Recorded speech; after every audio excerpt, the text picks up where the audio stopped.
పవన్ కళ్యాణ్ గారు ఒక మీటింగ్లో ఒక మాట అన్నారు. మన జనసేన పార్టీకి గెలిచేంత బలం లేదు కాబట్టి మనము టీడీపీతోని కూటమి పెట్టుకున్నామని ఒక మాట స్టేట్మెంట్ ఇచ్చారు. సో దాన్ని జనసేన పార్టీలో ఉన్నటువంటి కార్యకర్తలు నెగిటివ్గా తీసుకుంటున్నారు. ఎందుకు మనకు అంత బలం లేదా? సో మీ అభిప్రాయం? అంటే బలం ఉంది, కాకపోతే గెలిచేంత ఉండాలి కదా. ఇప్పుడు ఎందుకంటే ఒకసారి ఓడిపోవడం జరగడం వల్ల ఇప్పుడు ఆంధ్రప్రదేశ్ చాలా వెనుకకి పోయింది. ఇప్పటికే 20 సంవత్సరాలు వెనుకకి వెళ్ళింది. రాష్ట్ర ప్రభుత్వం ఎట్లా వ్యతిరేకంగా కొన్ని కార్యక్రమాలు చేసిందో దాని ద్వారా రాష్ట్రం 20 సంవత్సరాలు వెనుకకెళ్ళింది.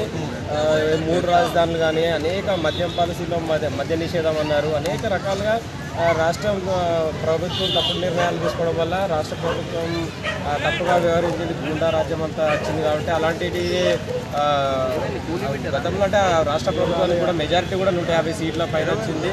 సో ఎందుకైనా మంచిది 1-2 సార్లు ఆలోచించుకొని బలం ఉంది కదా అని మనం ఒంటరిగా పోటీ చేయడం కంటే ప్రజల ప్రయోజనాలను దృష్టిలో ఉంచుకొని ఆయన కూటమి మీద ఏర్పడి పోటీ చేయడం. అండ్ ఇంకొక మాట అన్న, ఇప్పుడు రాబోయే 15 సంవత్సరాలు కూడా సీఎం చంద్రబాబు నాయుడు అనే విధంగా కూడా ఒక మాట అన్నారు.